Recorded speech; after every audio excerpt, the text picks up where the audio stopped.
शिवाजी महाराज ने जिस कालखंड में हिंदवी साम्राज्य की स्थापना की थी, आप अनुमान करिए उस समय इस धरती का सबसे क्रूर और सबसे बदनाम बादशाह औरंगजेब दिल्ली के तख्त पर बैठा हुआ था। लेकिन उस सब के बावजूद छत्रपति शिवाजी महाराज अपने सिद्धांतों से न कभी डिगे, न कभी झुके और न कभी हटे। उस कालखंड में हिंदवी साम्राज्य की स्थापना उन्होंने की, अपने राज्य के हर नागरिक की रक्षा की, हर मां बहन की सुरक्षा की गारंटी दी। लेकिन जब अफजल जैसा देशद्रोही उनके सामने पड़ता है तो जिस भाषा को समझता था उस भाषा में उसको समझाने का कार्य भी छत्रपति शिवाजी महाराज ने किया था।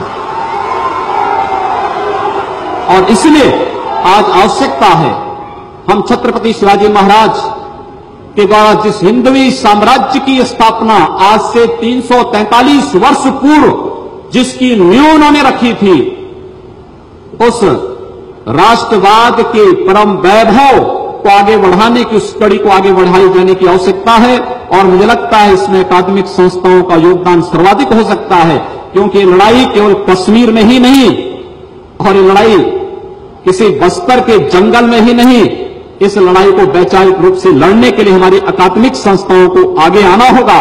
तब छत्रपति शिवाजी महाराज, गुरु गोविंद सिंह जी महाराज और महाराणा प्रताप के उन सपनों को साकार हम कर पाएंगे जो भारत के बारे में, भारतीयता के बारे में देखना चाहते थे। मैं एक बार पुनः लखनऊ विश्वविद्यालय के माननीय कुलपति को, जिन्होंने इस कार्यक्रम को यहां पर अनुमति दी, और डॉक्टर संजय शुक्ला जी को। डॉक्टर संजय शुक्ला जी पिछले 2-3 वर्ष से मेरे पीछे पड़े थे कि मैं इस कार्यक्रम में आऊं। ऐसा नहीं कि मैं मुख्यमंत्री हूं तो तभी मैं, वो पिछले वर्ष भी और उससे पहले वर्ष भी वे मेरे पास आए थे कि इस कार्यक्रम में आपको आना है, और मैं चाहते हुए भी अपना उस कार्यक्रम में नहीं आ पाता था, अन्यत्र व्यस्तता के कारण नहीं आ पाता था।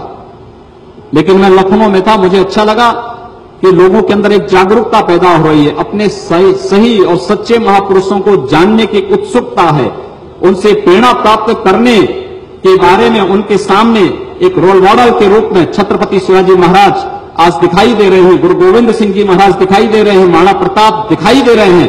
मुझे लगता है एक अच्छा शुभ संकेत है, और भारतीय राष्ट्रीयता के लिए, भारत के लिए यह एक शुभ संकेत मैं मानता हूं। मैं इस संपूर्ण कार्यक्रम का हृदय से स्वागत करता हूं, अभिनंदन करता हूं, आयोजकों को साधुवाद देता हूं और आप सबके प्रति अपनी शुभकामनाएं देते हुए वाणी को दान देता हूं। धन्यवाद। जय हिंद।